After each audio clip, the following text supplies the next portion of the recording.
हम सदगुरु कबीर साहब के बारे में जानते हैं, अलग अलग ढंग से लोग कहते सुनते हैं, कैसे जन्म हुआ कैसे, उसको तो लोग बताते हैं। संवत 1456 और निर्वाण तिथि 1575 उनका है, और विद्वानों की नगरी काशी में उनका जन्म हुआ। और उस समय हिंदू और मुसलमानों का पाखंडवाद तेजी से बढ़ रहा था। उस समय सदगुरु कबीर साहब ने दोनों के पाखंडों पर प्रहार किया। उन्होंने भूत प्रेत टोना टटका जात पात ग्रह नक्षत्र लगन मुहूर्त जितने पाखंड थे उन पर बीजक में उन्होंने सब कहा, सब बताए। तो उसको पढ़ करके संत गुरुजनों के द्वारा पुरस्कार समझ करके हमें समझना चाहिए, उस पर चलना चाहिए। सदगुरु कबीर साहब उस समय दोनों को उचित ढंग से समझाया और वो सब लोग समझे माने। कुछ लोग, ये समाज है, यहाँ तो सब लोग सब में हैं, सब मतांतरों में, लेकिन सदगुरु कबीर साहब के विचारों को हमें प्रचार करना है। जिनकी समझ में आएगा वो मानेंगे, नहीं तो सबका मत चलता रहेगा। लेकिन हमें सदगुरु कबीर साहब के विचारों से प्रेरणा लेकर के अपना काम बनाना है। मैं श्रद्धेय श्री ज्ञान साहब जी की सेवा में 3 महीना था। वहाँ बाबू भाई गए, वहीं परिचय हुआ। तो बाबू भाई मेरा नाम करखड़ी के नाम से दिए।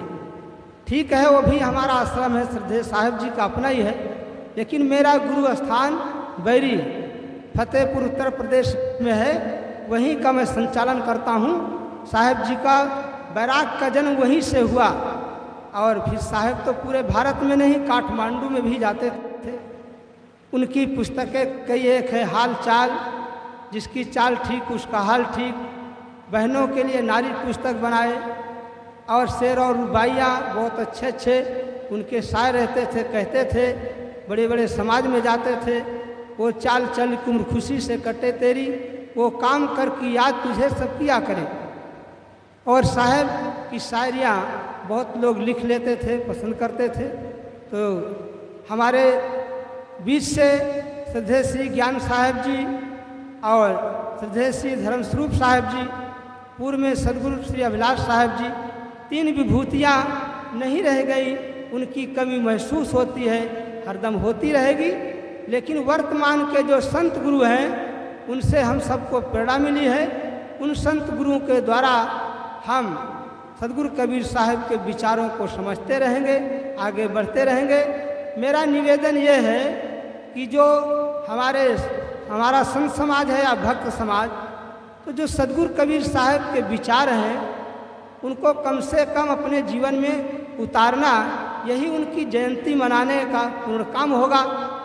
लेकिन आज सदगुरु साहब के इतने प्रखर विचार, इतने शुद्ध विचार हैं, तब भी कितनों को देखते हैं वो मान नहीं रहे, नशाखोरी भी कर रहे हैं, और वो जो है पाखंड भी कितने नहीं छोड़ रहे हैं। इसको समझना चाहिए, छोड़ना चाहिए।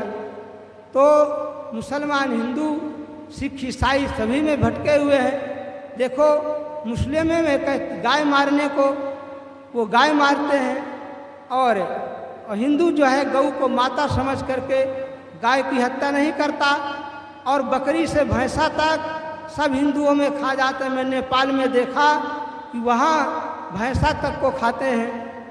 तो ये जो है हिंदू परंपरा में भी लोग ऐसे भी हैं, तो इसको समझें। इसलिए साहब ने कहा, मुसलमान मक्के में भटके हज करे वो हाजी, अंदर कैंची चले कपट के ऊपर बने नमाजी।